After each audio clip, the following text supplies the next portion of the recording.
రైతులు ఒకే పంటపై ఆధారపడకుండా పంట మార్పిడి దిశగా వెళ్లాలని జిల్లా కలెక్టర్ ఇలా త్రిపాఠి సూచించారు. ఒకే పంటను సాగు చేయడం వల్ల కరువు లేదా తెగులు వంటివి సోకినప్పుడు రైతులు తీవ్రంగా నష్టపోతారని, అలా నష్టపోకుండా పంటల మార్పిడి పాటించినట్లయితే ఎక్కువ లాభాలు వచ్చేందుకు అవకాశం ఉందని తెలిపారు.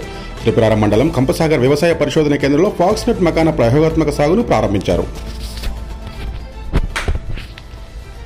బేసికల్గా మన ఇంతకుముందు కొన్ని అపోహాలు ఉండే, అంటే మనకి బీహార్లో ఉన్న వాతావరణం సూట్ అవుతుందా కాదా, కానీ అంతా స్టడీ చేసుకొని ఎంత కొంత ప్రయోగాలకి మేము పెట్టుబడి కేటాయించి something is better than nothing అనేది ఒక ఆలోచనతో కనీసం మేము తోలి మెట్లు అయితే ఎక్కాము.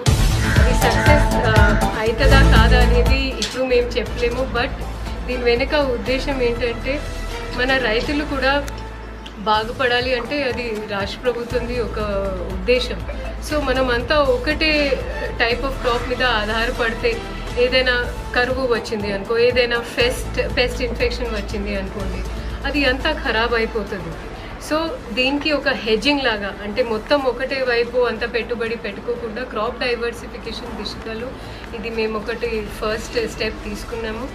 దీంట్లో నెక్స్ట్ మేము ప్లాన్ చేస్తున్నది ఒక 60% కూడా మాకు ఇళ్ళు వచ్చినాం అనుకోండి, మేము దానికి ప్రాసెసింగ్ కూడా మన లోకల్గా ఇన్స్టిట్యూట్గా చేస్తాము. ప్రోగ్రెసివ్ ఫార్మర్స్తో మాట్లాడి ప్రాసెసింగ్ కూడా మన దగ్గర పెడతాం.